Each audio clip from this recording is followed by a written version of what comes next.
the Borana Council of Elders do its job, particularly around the election time. And Bilaj will help us understand that process. Bilaj, I wanted to start with you. I mean, you've worked or supported the Council of Elders, who now are playing a very prominent role in political processes at the county level. For people who are not familiar with that process, how do the Council of Elders work, especially around, endorsing a candidate for political offices during elections?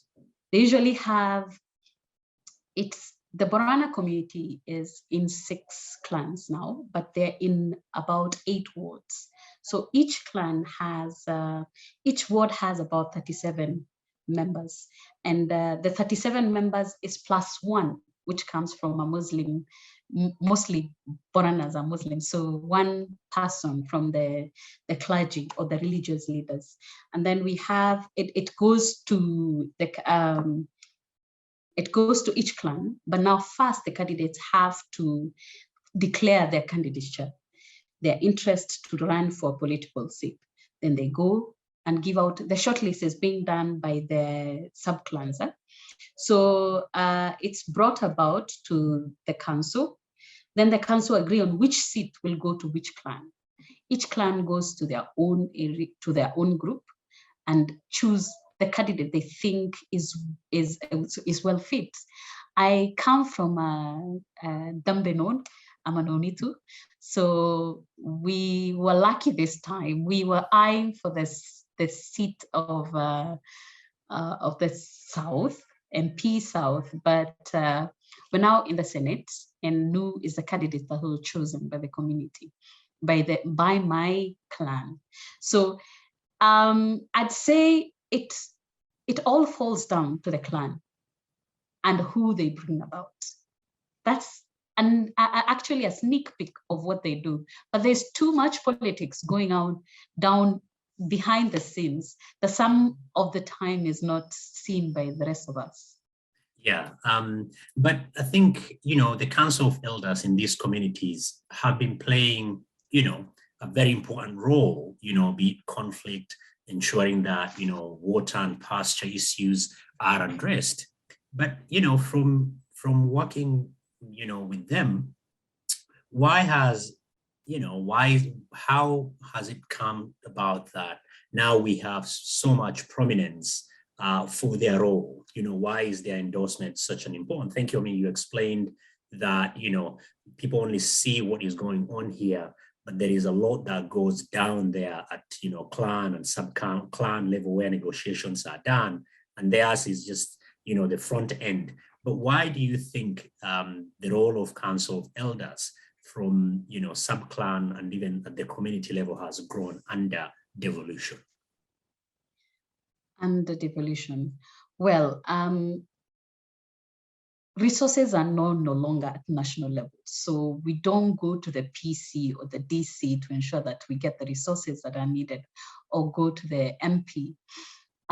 We have our own country by itself, being after the now that we have devolution. So there's this bit of dominance that everyone wants. Resources comes with leadership, is also power, is also means resources that goes to you. There's, I'd say at the moment, what we are looking at, and the reason as to why they're very strong after devolution is because we always say that if you don't listen to the elders, you'll be cast, right? So there's this bit of people getting scared of not getting someone's blessing, and you're cast for many generations, right? Yes. But now there's this issue of a clan coming up and becoming this big person, but mostly it's all about resources, and it's all about dominance that is bringing about their strength. But I won't say the Council of Elders have been really strong until now. There's this bit of there's challenges, I'll be honest with you, challenges that goes on with this, that comes about with these people. Some of them are retired the retired civil servants. The civil servants. There are Yes. those who are also working for private organizations, that they decided now that resources has gone back home, everyone is just going back home. And there's poverty at the end of the day. There's the vastness of the area and getting people who know the issues. And then there is also political interference here and there by the people who can influence. I'm sorry to say that corruption is not only at national level or the global level, but it also goes down to the community. Yes, I hope I've answered your question, but it's mostly about... It's important. It's about, you know, being able to be in charge of their destiny and the resources, and that is at the heart of you know, what power is. Because you mentioned that you worked on gender before, and you know, is it correct to say that, you know, most of the council of elders are men, and therefore how does that influence or not influence, you know, women or the gender issues being mainstream? That includes, you know, women representative being given a chance. In Isiolo particularly, we have, you know, two very strong women leaders.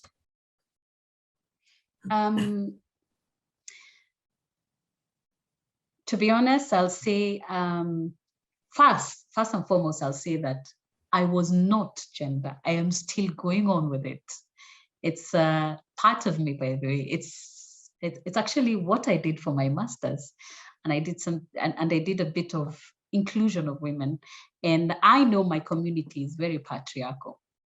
And at the end of the day, I'd say I am also supporting my communities, actually the Council of Elders, not only this Council of Elders, but I'm also planning to pick the other Council of Elders to ensure that there's an all inclusion of everyone. So the support I'm also trying to give is, it's a bit biased, so that we can be able to help them in the strategy, of which I think it's in the pipeline, to bring about women and also the youth into the fore.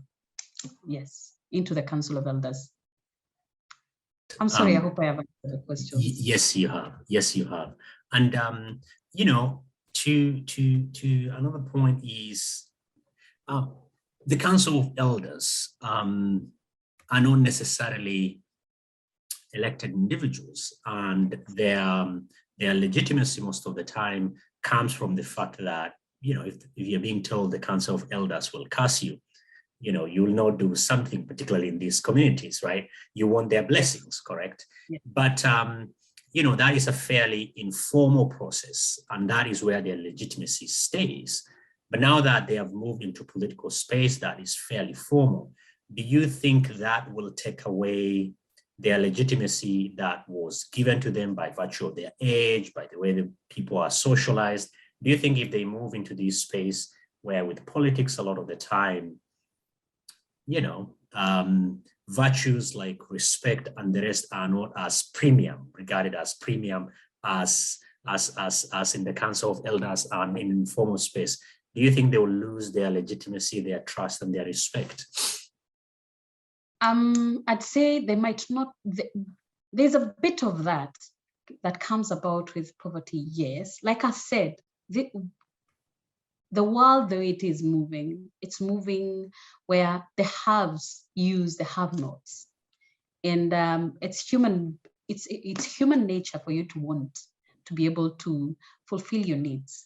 But then I'd say for the Council of Elders, making it formal and moving in, it will not.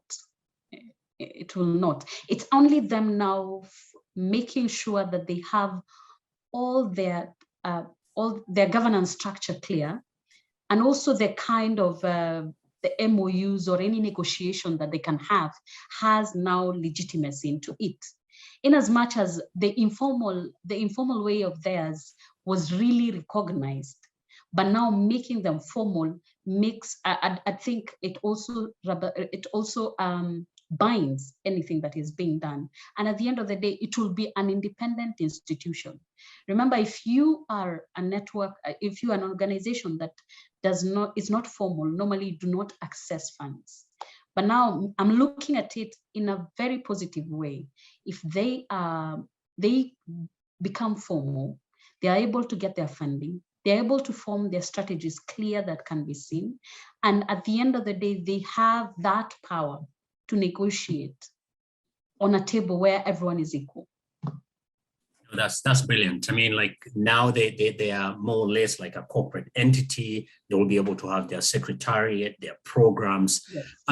Yes. And finally, you know, if they endorse a candidate, as they have done, you know, in Isiolo and other parts of the country, would they then would they elected or endorsed leaders? Of course, after being endorsed, you have to go and seek the votes.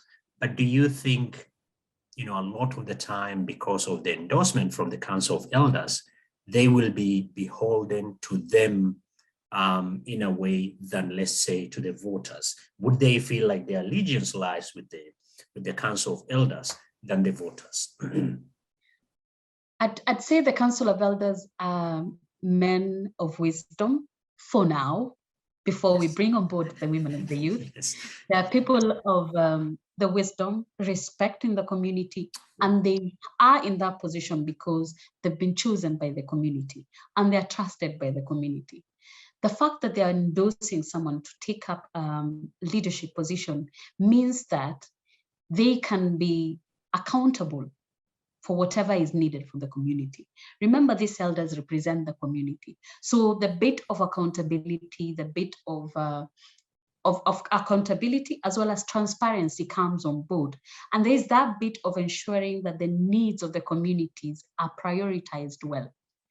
In my opinion, it might sound crazy, but I think it's good for them to be there, and they'll be like those people who represent the community fully. So I think they have the respect and they have that position in the community very well known for them to take that position. So I think it's a win-win situation for the community and also for the community and also the leaders. That will make them ensure that things are done. And like when a person runs for a seat by his or her own will, then you won't be accountable to anyone. Yes.